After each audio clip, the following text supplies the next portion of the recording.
Hello and welcome to The Sensational Life with Bibic. I'm Abby. And I'm Natalie. And we are developmental therapists at Bibic. Each week we're going to dive into the many layers of life with honesty, heart and a little bit of humour, because let's face it, navigating the world with additional needs can be tough, but it also can be empowering, inspiring and yes, a little bit sensational. Bibic is a national charity that supports many individuals with neurological or developmental challenges, and this podcast is our way of bringing support, tips and real stories straight to you. This season we're talking all things education, from navigating the classroom with confidence, discovering learning strategies. We're unpacking it all with some great guests too. So whether you're a parent, a teacher or someone that just wants to better understand how to support the SEND community, you're in the right place. So grab a cuppa, get comfy and let's make the world a little more inclusive, one episode at a time.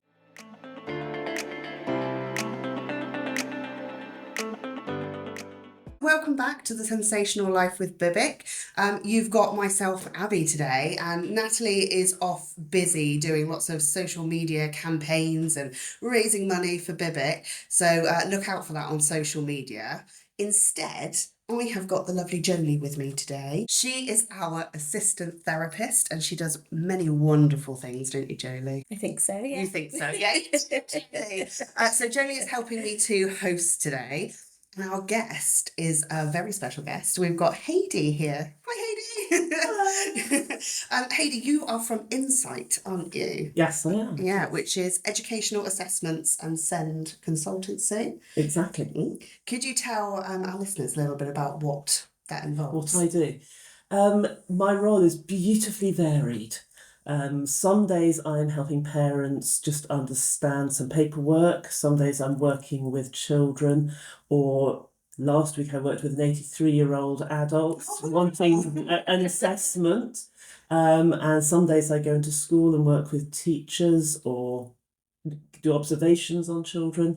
And some days I am training Senkos and other staff members, and they come and listen to me drone on for 6 hours at a time. So you're not just supporting the individual then, it's all everyone around it. No. That's and amazing. I would say anyone that needs support. Yeah.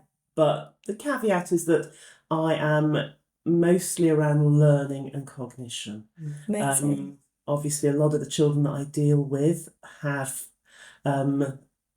difficulties in more than one area, and depending on what that is, I might be able to support, but primarily I look at their learning rather than what else they might be trying to communicate.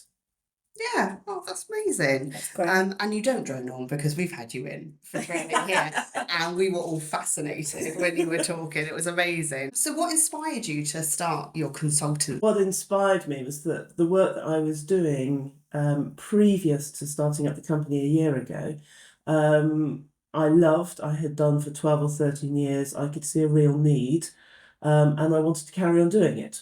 And the only way to do that was to start up my company. Yeah. And as part of your company, you provide dyslexia assessments, don't you? Yes, that's the main thing in my diary at the moment is dyslexia assessments.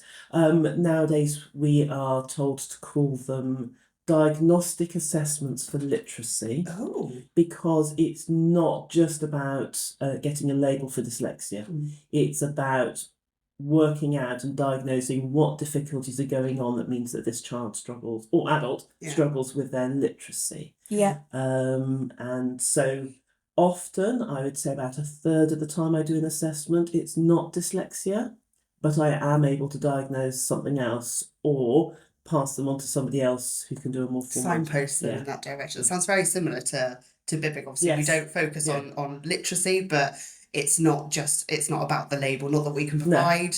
It's just very needs based. Yeah. And exactly. what actually needs are we seeing and how we can support. Exactly that. Yeah. Moving on from that, with the, obviously, like you were saying, the change of name and everything like that, have you found that there is any kind of changes in public awareness or misconceptions about dyslexia? I think most people, if you were to say dyslexia, I work with dyslexia, they immediately think it's difficulties with reading and writing. Yeah. And I think now people are understanding that reading and writing are the symptoms of dyslexia, but not actually the underlying cause. Lots of children struggle with their reading and writing who do not have dyslexia because they have a different underlying cause. And I think that people are now beginning to understand that dyslexia is a processing difficulty that affects reading and writing rather than a problem with reading and writing itself.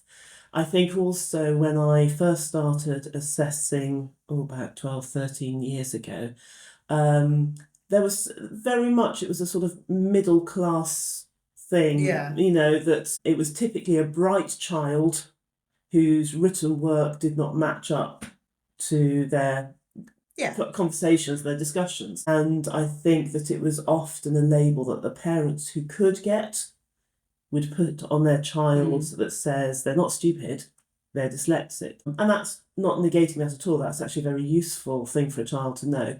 But I think people now are realising that dyslexia can occur across a range of abilities and not just with those really bright children. Yeah. When I first started assessing for dyslexia, I had friends who would go like, yeah, tell me all about it. Well, aren't they just lazy? Aren't they just not trying hard enough?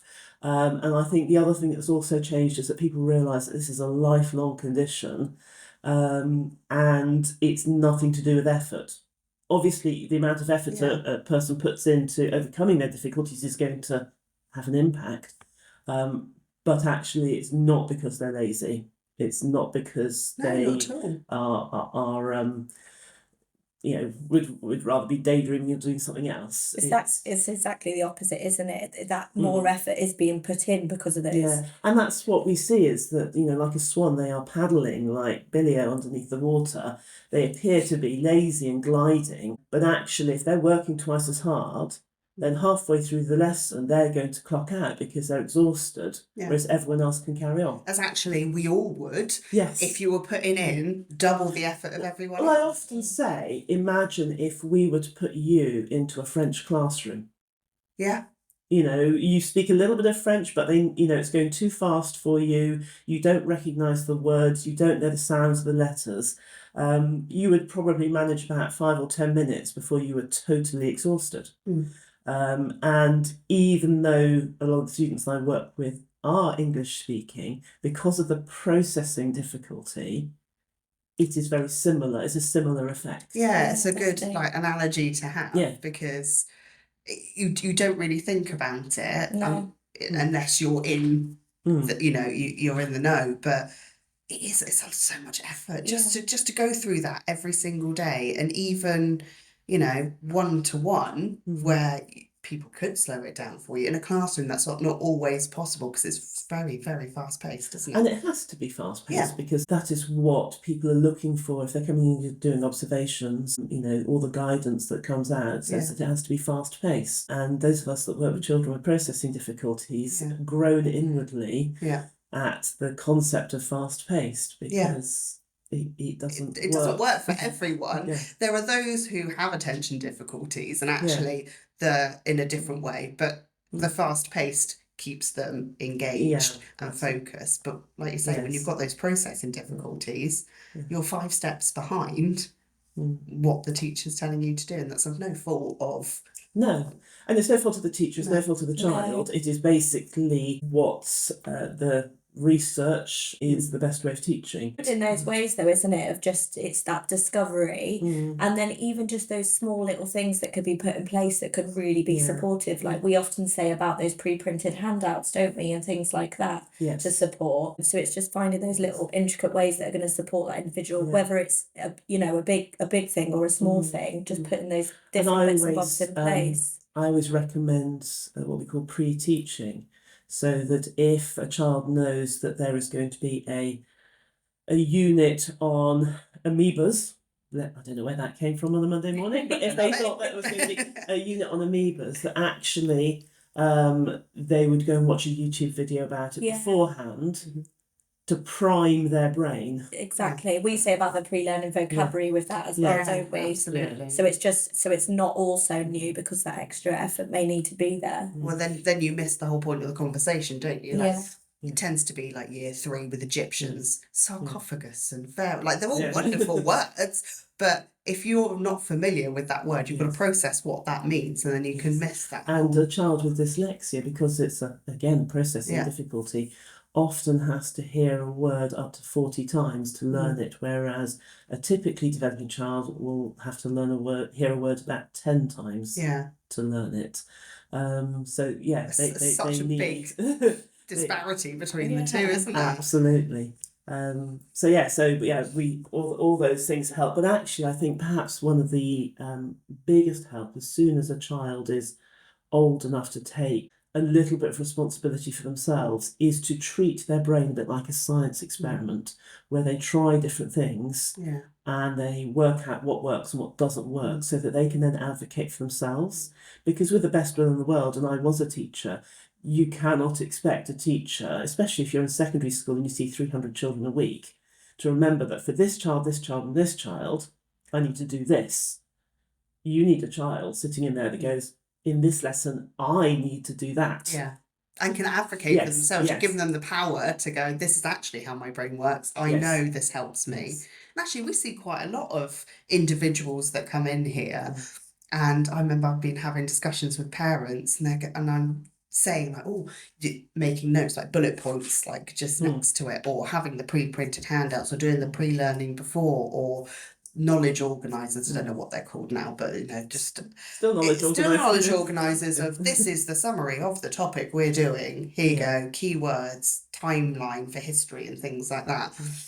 And they're going, oh, but my child's already doing little bits and pieces like, because they know what works for them, and they've managed to foster like what works for them. And I think you've got to have faith in those individuals.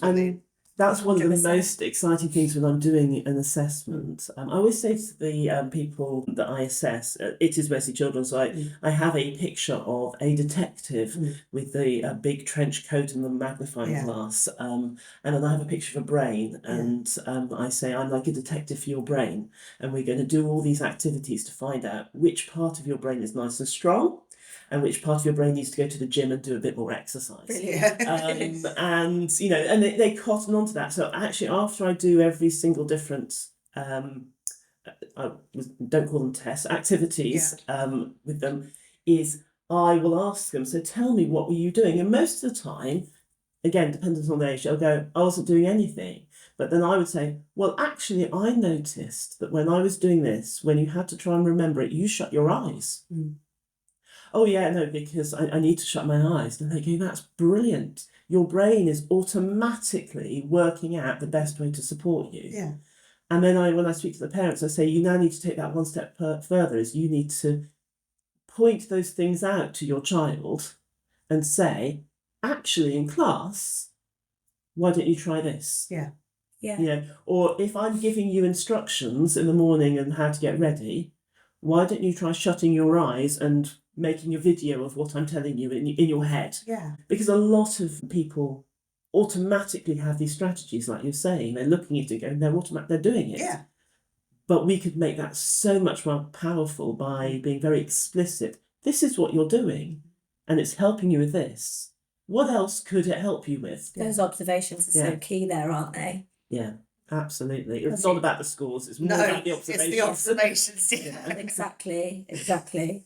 But what's the typical sort of age that you see? Is there a typical age? So we cannot assess for dyslexia, we cannot give a label for dyslexia before the age of 8, because actually the stages of development of literacy before that time very much mirror the symptoms of dyslexia. So 8 is the youngest. I have to say the majority of what I do is Key Stage 2, so it's between 8 and 11. Yeah.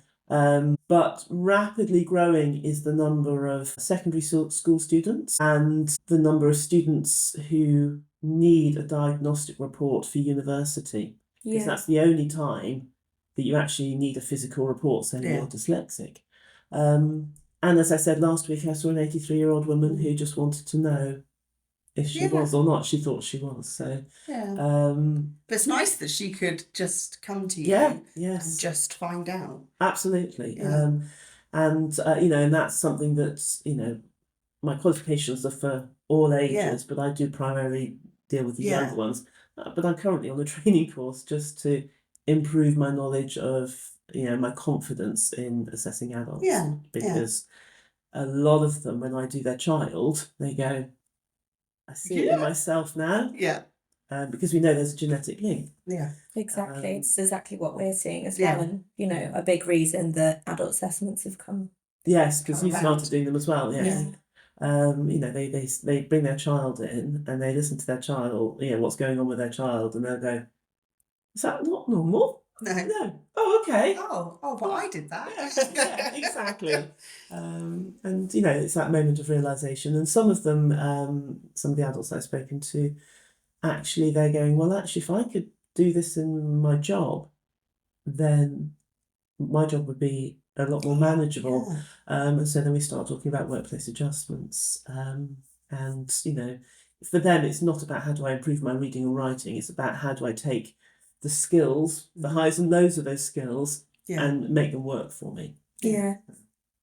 Following on from it, when a new client does come to you, what are the first signs or concerns they usually describe that make them suspect dyslexia?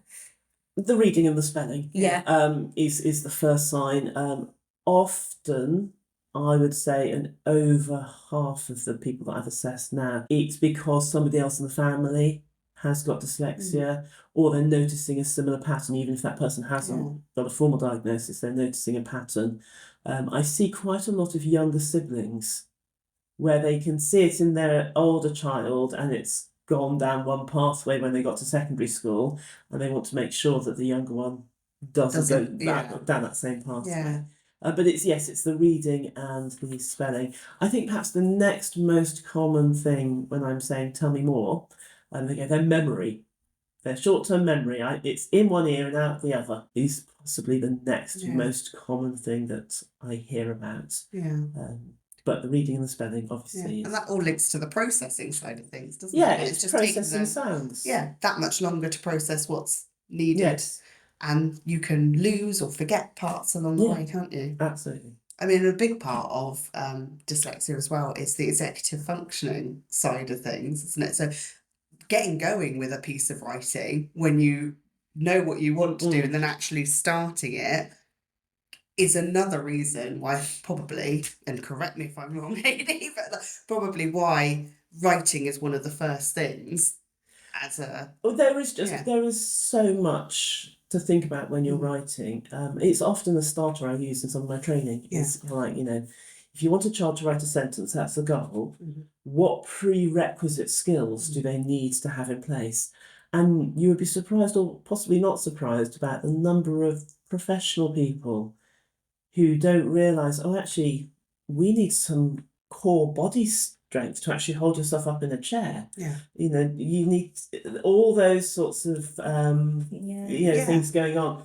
So many things that just naturally wouldn't think about that come into place with it. And whilst there are diagnostic symptoms for dyslexia, there's also an awful lot of notable differences that a dyslexic person might have, but it's not a part of the diagnostic criteria. And in things like physical differences, so that a lot of dyslexic people are hypermobile, or have fine motor skills difficulties or visual perceptual difficulties. So actually, if you're thinking about writing, it's not just about the words on the page, it's about your body at the same time. Which it's not diagnostic for dyslexia, but it's very common in dyslexic children. Reading is often easier. Because you can read upside down, inside out. It's not a problem. No. That bit usually comes quicker. So what would be like a typical assessment for you? So my assessments are guided by the industry standards. So there's certain things that I do have to look for. So there's a sort of minimum battery of tests that we do. We look at obviously reading, but within reading, I think perhaps a misconception that people have is that dyslexia means they can't read. but actually dyslexia is about fluent reading. So I will do reading tests that are, can you read these words? How quickly can you read these words? Can you read this passage? How quickly can you read this passage? Can you answer questions about the passage that you just read? Can you read these words that are completely nonsense words? And so it's it's not just, I'm not just doing reading. There's about 7 or 8 different aspects of reading that I look at. For spelling, it's very similar, single words, made up words, but also writing for 10 minutes. And actually, what's your spelling like when I'm also asking you to do all those other things that writing involves? Because that lets you know whether their spelling is fluent. Yeah. A lot of children who's dyslexic, they can get 10 out of 10 on the spelling test, but Not putting it into not it, even 24 hours later, they've lost it. Yeah. Or they can't do it in their writing. So I look at literacy attainment, and then we look at different types of processing. So we look at processing speed, which is how quickly everything travels around the brain. We look at processing of memories. So we look at short-term and working memory. And then we look at phonological awareness processing, which is how well the brain copes with language and listening to lots of different sounds and things like rhyming. There's a lot of skills that some children with dyslexia really struggle with. Yeah. And then lastly, I look at orthographic processing, which is a very posh. It is a posh word. I won't bore you with the etymological derivation of it, but it's basically a spelling skill that says, I know that this word could be right or isn't right. It's about being able to read or spell based on what words look like, understanding rules, understanding the morphology of words, and just knowing that, this is what makes up the English language. So you drop the E and add ing, or you double the consonant here. So it's those sorts of things. It's, phonics is one part of it, which is all about the sounds. Orthography is about now actually what it looks like. Because the sounds will only take us so far in our beautiful language. We also now need to apply a whole load of other rules to the sounds that we've learnt. So once someone's been in to see you for an assessment and say that they've got the diagnosis, the label, what steps do you usually recommend next? Like, this could be practically or emotionally. That is too wide a question for one podcast, because the thing with dyslexia, and in fact with many of these neurodiverse conditions, is that people think, okay, dyslexia, and then they put you in a box that's labelled dyslexia. And I like to think of it, my life is all about illustration, so I like to think of the old graphic equalisers that you would have on, you guys are too young for this, looking at me blankly, that sort of kind of has, on a hi-fi, do you remember hi? No. Okay, on a stereo. And you would adjust the sounds. In fact, you've probably got something like that on your computer when actually there's too much treble, I want more bass. Yes. So you used to be able to adjust the dials. And I almost say that dyslexia is a child has these different dials of reading, spelling, processing speed, memory, but actually each one of them is adjusted very differently. So depending on their profile will depend on the recommendations. Sometimes I will say carry on with the phonics because their phonological awareness is good. Phonics should work. They perhaps just need different style of teaching. Sometimes I'll go, we might need to put pause on phonics for a bit, and you might need to go to whole word reading whilst we build up the phonological awareness so that they can do their phonics. Sometimes, again, depending on the age, I might say that computers and technology is the way forward. Sometimes I'll say, no, they need extra handwriting practice, and but it depends on the child. And yet another illustration is, I say it's almost like a hurdles race. So they're all lined up with their friends on sports day, and then the gun goes off and they look up and their friends are racing towards the end, but in their lane, they've got hurdles. And what I need to do with the parents and with the school is to work out which hurdles we have to make them jump over and which hurdles we can say, go around the outside. Go I mean, around. you know, so with a 15-year-old who has done 16 years, no, sorry, 15-year-old, so they've probably done 10 or 11 years worth of phonics, you might go, no. I think it's time. We're not going, you know, we're not going to Yeah. jump over that. You know, actually, we've got to get you through your GCSEs, so we'll be pragmatic. So my recommendations All really individualised and varied depend depending on. on the lady that I Yeah. assessed last week. Sung in a choir, so her recommendations were about how she could circumnavigate some of the issues she was Yeah. having in the choir. So it does depend on the child, on the adult, what course they're going to be doing, what job they want to do, what their profile shows on that graphic equalizer, you know, Yeah. as to which hurdles we encourage them to jump Yeah. over and which hurdles It's we so just... matching to what we do with Yeah. our strategies. I know if anyone asked me that question, like, what would you put in place? To be like, it's just, again, it's too broad. It's so individual based. It's about what they need, and it's also about their lifestyle and their goals. They're Yeah. all different too. Yeah.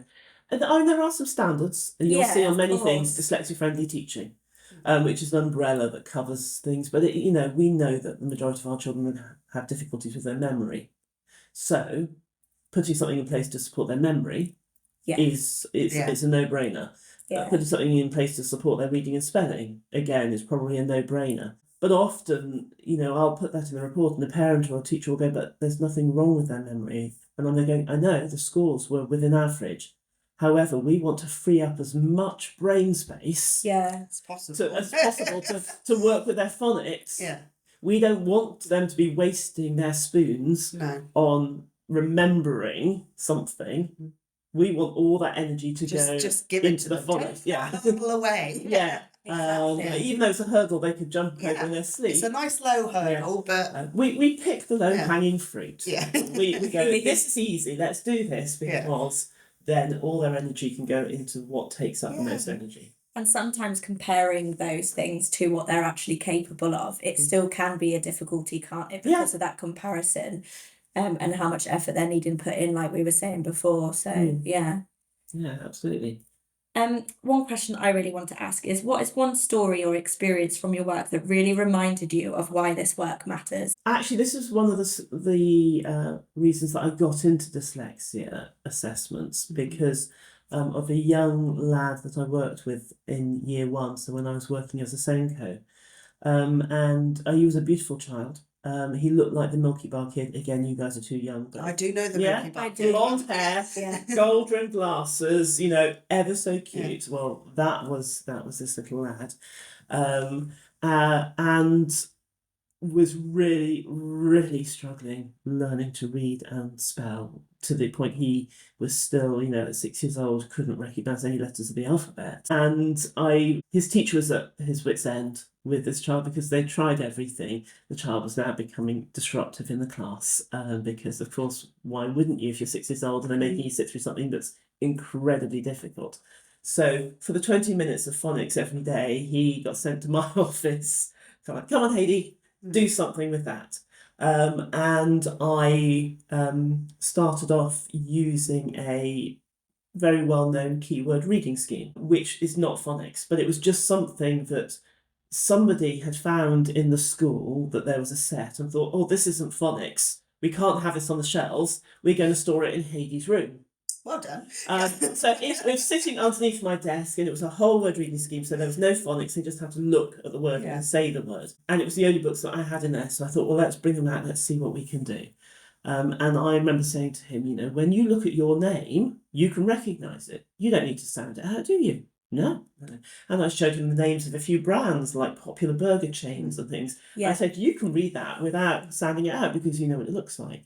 So we're going to do that. So we went through these books, and in each book there was a series of flashcards that they learned, and once he'd learned the flashcards, only 3 or 4, he could read the whole book.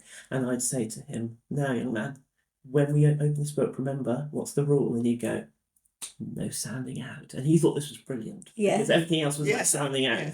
And he basically learnt to read about 200 words. That's incredible. Within 8 weeks. But the bit that really got to me was, after about 4 weeks of this, he had gone into an assembly where they had the words for the songs, And he came to me straight after the assembly in tears, and I was like, oh no, No. what's he done? What's Yeah. he done?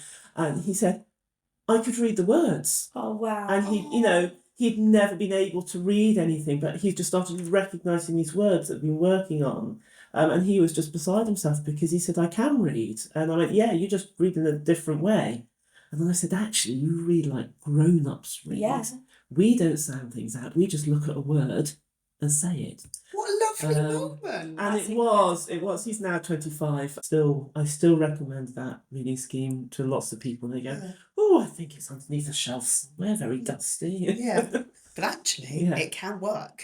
And the thing was that because he could do that, after a term of doing that, his confidence was so much improved that I said, now listen, if I show you, and I got him one of the phonics books from school, and I said, actually, and you could see immediately his body You've got language phonics, changed. haven't you? He Yeah. wasn't happy. But when we opened it and I said, just point to the words that you already know, out of 8 words in a sentence, he knew 6 of them.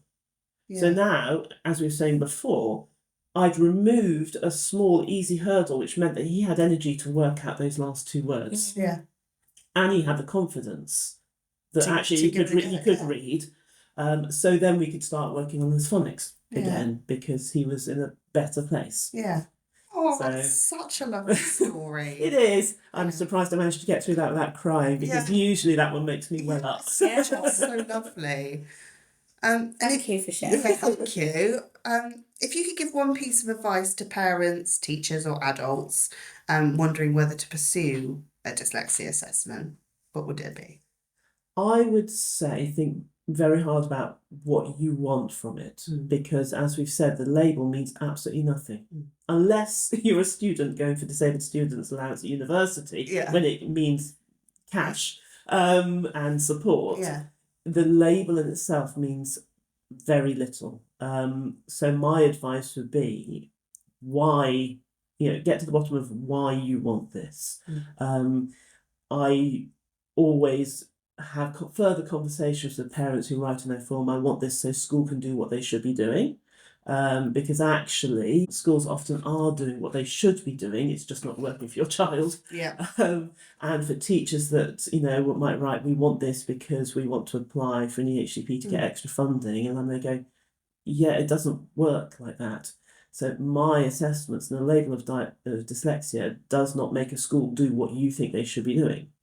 A label of dyslexia does not mean that you're going to get extra funding through an EHCP. So my big advice is actually, what is it you want from this? Some children, I will have conversations with their parents and I'll say, yes, they are dyslexic. No, I don't think now's the right time to tell them. Yeah. Because they don't have the resilience not to crumble under that label. Yeah, that makes sense. You've got to take all that into account. Absolutely. But older children, or actually, no, even some children, depending on their characteristic, will go, oh, that makes so much sense. I feel a lot better about myself. Yeah, like someone Yeah. help with that understanding of themselves is going to support Yeah. that well-being side of things. Yeah. But on the Yeah. other side, Yeah. it depends where they're at. It could, Some children- it could be more detrimental. at the As a time. Senko or as a teacher, I've had children who have said, well, I'm dyslexic, so you need to do this for me. And I'm there going, and what are you bringing to the party? Yeah. How are you helping? I can teach, only you can learn. Yeah. Is my phrase. Yeah. They might put that in place, but it's your responsibility to use it Yeah. and to do the best that you can with it. So,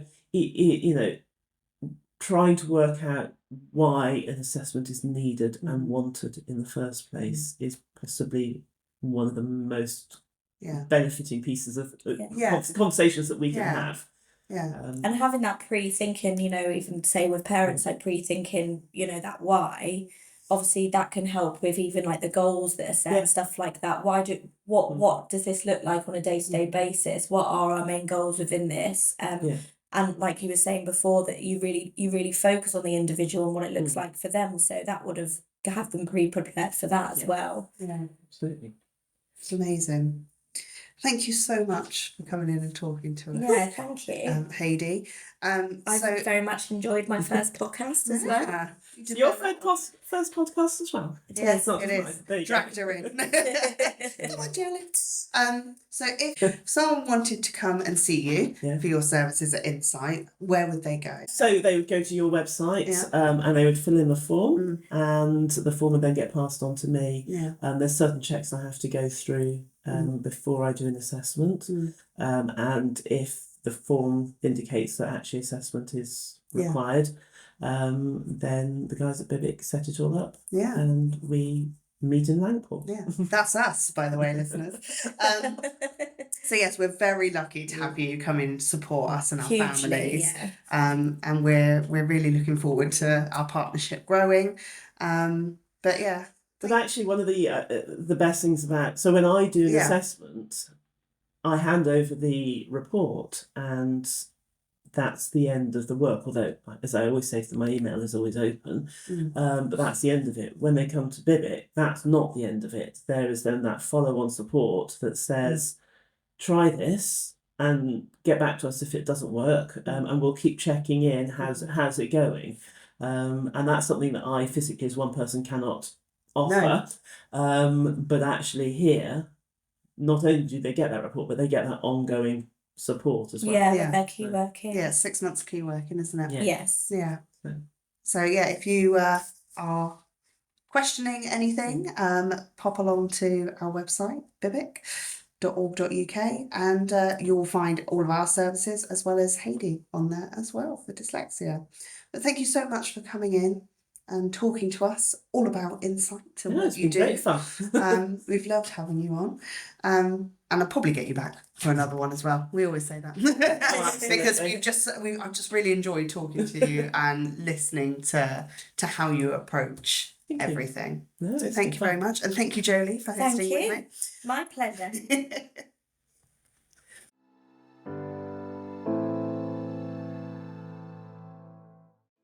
Thanks for tuning in to The Sensational Life with Bibic. We hope you're leaving with new insights, fresh ideas, and a bit more inspiration than when you press play. If you've enjoyed today's episode, don't forget to follow or subscribe.